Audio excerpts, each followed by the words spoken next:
Сәлем достар, бүгін біз 8-ші сыныпқа арналған есептерді қарастырамыз. Яғни квадрат түбірге арналған есептерді қарастыратын боламыз. Оқулықтарыңыздағы 1-16 есепті алдым. Минус y-тің квадраты қосылған 6 теңдеудің шешімін табыңдар. Яғни қалай табамыз? Белгісіздерді сол жағында қалдырамыз, белгілерді оң жағына көшіреміз. Минус y квадраты орында қалады. 6-ны көшіреміз оң жаққа. Мына 6-ны теңдіктің оң жағына көшірген кезде таңбасын, яғни амалын, мына жер қосу амалымен тұрма, азайту амалына ауыстырады. Минус 6 y квадрат тең болады. Енді мына минус 1-ді бөлеміз, мына жаққа шығарады. Мына жер көбейту амалымен тұрма, мына жаққа бөлу амалымен шығады. Минус 6-ны бөлеміз минус 1-ге. Y квадрат тең болады 6-ға. Осы жерден y табамыз. Y-міз плюс минус түбір асты 6-ға тең. Яғни шешімнің екі шешімі бар. Квадрат теңдеуде екі шешім болады. Бірінші шешімі плюс түбір асты 6, екінші шешімі минус түбір асты 6. Теңдеудің шешімін қарастырамыз. Минус 4x квадрат сол жағында қалады. Оң жағында минус 19 болып минус амалмен ауысады. X квадраты табамыз. Минус 19-ді бөлеміз. Неге бөлеміз? Өйткені минус 4 мына жақта көбейту амалмен тұр. Шығады екінші жаққа, ол бөлу амалмен. Минус 4-ке бөлеміз. X квадрат тең болады 19 бөлінген 4. 2 минус бізге плюсті береді бір-біріне бөлген кезде. Енді x табамыз. X тең болады плюс минус түбір астында 19 бөлінген 4. X тең болады плюс минус түбір асты 19-дан түбір табылмайды, түбір астында 19-ның өзі қалады, бөлінген 4-тен түбірден 2 шығады. Шешім плюс минус түбір асты 19 бөлінген 2. Осы есептің 5-шісі минус 0,3 y-тің квадраты қалады. Сол жақта 10 жаққа көшеді. 0,139 деген сан. Қандай немен амалмен? Азайту амалмен. Y квадрат тең болады минус 0,139-ды бөлеміз минус 0,3-ке. Y тең болады, y-тің квадраты тең болады. 2 мен теріс сан бір-біріне бөлген кезде оң сан шығады. 0,139-ды 0,3-ке бөлген кезде 1,3 шығады. Y тең болады, түбір астында плюс минус 1,3 деген жауап болады. Келесі 1-19 есептің біріншісі. Яғни, түбір таңбасынсыз осы өрнекке тепе-тең болатын өрнекпен жазыңдар дейді. Түбір таңбасыз. Так, не істейміз? Түбір астында x минус 2-ның квадраты. Қалай жазамыз? Түбірден плюс минус, плюс минус x минус 2 деген өрнек шығады. Квадратпен түбір бір-біріне кері амал негізі. Былай қарап отырсаңыздар, квадрат түбір ғой, мынау квадрат түбір, ал мынау квадрат дәреже. Екеуі бір-бірімен жойылады кездескен кезде, бір-бірін жойып жібереді. Сондықтан түбірден плюс минус x минус 2-ның өзі шығады. Бұл бізде оң және теріс екі жағдай болғанда біз оны модульге аламыз. X минус 2-ге, яғни мына өрнегіміз түбірсіз мына өрнекке пара-пар. Келесі а минус 1-дің квадрат түбірде а-мыз кіші 1-ден деген шарт қойып тұр аға. Онда не істейміз? Түбір астында а минус 1-дің квадраты тең болады модуль а минус 1-ге. Енді бізде а кіші 1-ден деп шарт беріп тұр ғой, онда тең болады 1 минус а дегенге. Өрнекке тең. Мына өрнек, мына өрнекке пара-пар. Минус x-ның квадраты түбірде, x-ымызға шарт қойылған үлкен немесе тең 5-тен деген. Қалай жазамыз? 5 минус x-ның квадраты тең бізде модуль 5 минус x-қа. Солай ғой? Енді x-ымыз бізде үлкеніне тең 5-тен болғандықтан бізде пара-пар қандай өрнекке? X минус 5 деген өрнекке пара-пар. Орындарын ауыстырамыз. 5-ші есепке назар аударамыз. Түбірдің астында бізде өрнек берілген. Қарап отырсаңыздар, қандай өрнекке келеді? ықшамдайымыз ішіндегі өрнекті, яғни қарап отырған қысқаша көбейту формуласына келеді. Яғни 4m квадрат қосылған 4m плюс 1, яғни 2m квадраты қосылған 2 еселенген 2m қосылған 1-дің квадраты. Яғни 2m бастапқы мүшесі, бірінші мүшесі қосылған екінші мүшесі 1, осының квадратын береді бізге бұл жердегі. Солай ғой, квадрат ажыратын болсақ, дәл қайтадан осы өрнек шығады.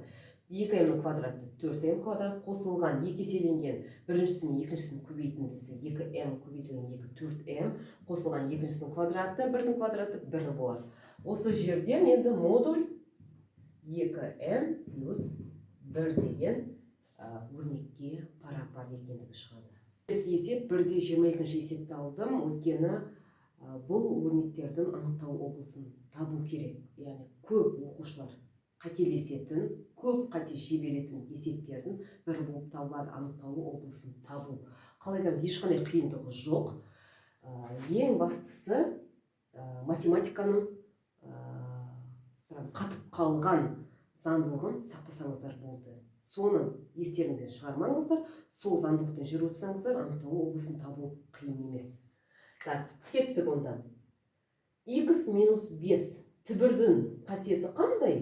Түбірдің, квадрат түбірдің қасиеті қандай? Оның ішінен оң сан ғана шығады. Солай ғой, x минус 5 үлкен не тең 0-ден деген шарт. Әр қарата мына теңсіздікті шешеміз. X минус 5 үлкен неместен 0 деген теңсіздікті шешеміз. Қарапайым теңсіздік. X сол жағында қалады, үлкен немесе тең 5 ауысады. Сол жаққа қандай амалмен? Қосу амалмен. Яғни x үлкен не тең 5. Яғни x-іміз бізде 5-текке тең немесе 5-тен үлкен сандар деген сөз. Яғни x-іміз жатады қай аралыққа? 5 пен плюс x-тік аралығына. 5 кіреді ғой шешімге? Кіреді. Тік жақшамен белгілейміз. Шешімге кіреді 5. Өрнек түбір астында x плюс 5 шарт өзгермейді. Яғни x плюс 5-іміз бізде үлкен нетен 0-ден, үлкен түбірдің астында тұр. Енді шешеміз x плюс 5 үлкен неместен теңсіздікті шешеміз. X үлкен неттен минус 5-тен үлкен. Осы жерден енді не істейміз? Қай аралықта жатады x-іміз? Яғни x-іміз минус 5-ке тең немесе үлкен сан деген сөз. Яғни минус 5-тен плюс x-тік аралығында жатады. Яғни минус 5 шешімге кіреді.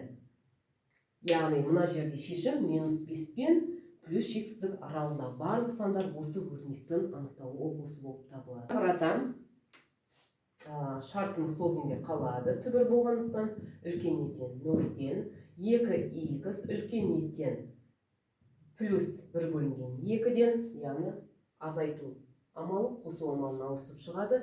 X үлкен неттен 2-ден 1-ді бөлеміз 2-ге. X үлкен неттен 1 бөлінген 4-те. Солай ғой? X-іміз жатады қай аралыққа? 1 бөлінген 4 пен плюс x-тік аралығына тиесілі. 1 бөлінген 4 шешімге кіреді. 4-ші есепке назар аударамыз. Енді бізде бөлшек беріп тұр. Бөлшек берілген кезде біз мұқият боламыз. Қай жеріне бөлшектің? Бөліміне мұқият боламыз. Бөлшектің бөлімі ешқашан 0-ге тең болмауы керек. Бұл математикалық заңдылық. Бірінші шарт қалай қоямыз? X минус 3 тең болмау керек 0-ге. Бұдан шығады. Қандай шарт шығады бұдан? X-іміз тең болмау керек 3-ге деген шарт шығады. Әрі қарай жалғастырамыз. Сонда біз қандай шарт қоямыз? Түбірдің астындағы өрнек x минус 3 үлкен неттен 0 демейміз. Тең болмау керек. Яғни тек қана үлкен деген шартын ғана қалдырамыз. X минус 3 үлкен болу керек 0-ден. Бұл жерден шығады. X-іміз үлкен 3-тен. Шешім қай аралықта жатады? X-іміз жатады 3 пен одан үлкен сандар аралығы, яғни плюс 6-тік аралығында. 3-іміз кірмейді шешімге. Неге? Өйткені x-іміз 3-ке тең болмау керек. Егер 3-ке тең болса, онда бөлшектің бөліміміз 0-ге айналып кетеді де, бұл өрнек мағынасы болмайды. Келесі есеп 1/26 есеп, өрнекті қысқартыңдар деген тапсырма беріп тұр бізге. Енді көп балдардың жіберетін қателігі. өте көп қателік жібереді осындай бөлшектер қысқартқан кезде. Шауып барады, ойланбастан шауып барады да тек тарс етіп былай қысқарта салады. Олай емес. Бірінші амалға назар аударамыз. Амалдарға азайту, қосу амалдары тұратын болса мына жерлерде ешқашан былай қысқартпаймыз. Қай уақытта қысқартамыз алым мен бөлімін? Араларында көбейту амалдар болса, онда проблема жоқ, қысқарта берсеңіздер болады. Ал қосу, азайту амалы болған кезде қысқарта алмаймыз. Қандай да бір түрлендіру, ықшамдау жасау арқылы біз алым мен бөлімін көбейтінділерге келтіріп, қандай да бір айнымалылардың, сандардың көбейтінділеріне келтіріп барып қысқартамыз. Осы қағиданы ұмытпаймыз. Қысқартайық, түрлендіру жасаймыз бірінші. Яғни бөлімін жазып қоямыз. Түбір асты а минус түбір асты 3. Алымына назар аударамыз. Алымы бөліміне қарап отырсаңыздар, алымын бөліміндей өрнекке келтіруге болады. Яғни а деп тұрғанымыз түбір астында а көбейтілген түбір астында а. Солай ма? Аны қалай жазсақ болады? Түбір асты а арқылы. Түбір астында а көбейтілген түбір астында а деп жазуға болады. Солай ма? Минус 3-ті қалай жазуға болады? Түбір асты 3 арқылы. Түбір астында 3 көбейтілген түбір астында 3 деп жазуға болады. Солай ғой, келісесіздер ғой. Түбір асты аның түбір астына көбейткен кезде аның өзі шығады. Түбір асты 3-ті түбір асты 3 көбейткен 3-тің өзі шығады. Ешнәрсе өзгерткен жоқ бұнымен. Тек қана жай түрлендіру жасадым. Енді не істейміз? Жазайық. Түбір асты аның квадраты болады, солай ғой? Өз-өзіне көбейтіліп тұр. Азайтылған түбір асты 3-тің квадратын береді мынау бізге. Астындағы өрнек жазамыз. Түбір асты а минус түбір астында 3 тең болады. Енді қараймыз. Мынау бізде нені беріп тұр? Түбір астында аның квадраты минус түбір астындағы 3-тің квадраты. Қысқаша көбейту формуласын беріп тұр да? Қандай да бір санның квадраты минус қандай да бір санның квадратына тең болады. Не болады? А минус б көбейтілген а плюс б деген. Қысқаша көбейту формуласы естеріңізде ғой? Вот сол формуламен мына жерді ашамыз. Так. Түбір астында а минус түбір астында 3 көбейтілген түбір астында а минус түбір асты плюс түбір астында 3 бөлінген түбір астында а азайтылған түбір астында 3 тең болады. Енді қараймыз, енді қысқартуға болады. Яғни мына жерде бір бөлек бір өрнек тұр өзінше, мына жерде екі өрнек тұр, екі жақтан көбейтіндісі тұр. Енді көбейтіндіге жеттік қой біз. Енді қысқарта берсек болады. Қай жақшамен қай жақшаны қысқартамыз? Мына жақшамен мына жақшаны түгел қысқартамыз. Мына көбейту амалы тұр. Барлық сандықты сақтап тұрмыз. Ешқандай қателік жоқ. Тең болады. Не қалады? Бізде алымын бөлімінде 1 қалады. Алымында түбір астында а қосылған түбір астында 3 деген өрнек қалады. Біз енді екінші өрнекті де дәл солай түрлендіру жасаймыз. Яғни алымын түрлендіреміз. 2х-ті түбір астында 2х арқылы жазамыз. Түбір астында 2х көбейтілген түбір астында 2х деп жазамыз. Азайтылған түбір астында 5 көбейтілген түбір астында 5 деп түрлендіру жасаймыз. Түбір астында 2х бөлімін өзгертпей жазып қоямыз. Тең болады. Мына жерде бізде дәл солай шығады. Түбір астында 2х-тің квадраты минус түбір асты 5-тің квадратын береді. Бөлінген түбір астында 2х қосылған түбір астында 5 тең болады. Қысқаша көбейту формуласымен ашамыз да екі жақшаның көбейтіндісіне келтіреміз. 2х минус түбір астында 5 көбейтілген түбір астында 2х қосылған түбір астында 5 бөлінген түбір астында 2х плюс түбір астында 5 тең болады. Мына екі жақша қысқарады. Араларын көбейту болғандықтан сол есептен екеуі қысқарып кетеді.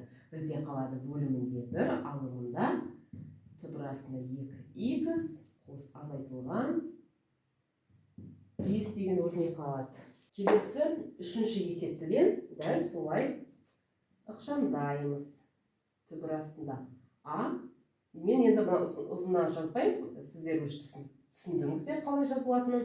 Түбір астында аның квадраты минус түбір астында б-ның квадраты. Так, түбір астында а азайтылған түбір астында б тең болады. қысқаша көбейту формуласы түбір астында а минус түбір астында б көбейтілген түбір астында а қосылған түбір астында б бөлінген түбір астында а минус түбір астында б-ға тең болады. Қай жақшамен қай жақша қысқарады? Мына жақшамен мына жақша қысқарады. Қалады бізде түбір астында а қосылған түбір астында б деген өрнек қалады. Балалар, бөлшекті қысқартқан кезде ең бірінші амалға назар аударамыз. Тағы да бір қайталап өтемін. Азайту, қосу болса, түрлендіріп көбейтулерге келтіресіздер. Қандай да бір өрнектердің, жақшалардың көбейтіндісі түріне келтіріп алып, содан кейін барып қысқарта берсеңіздер болады.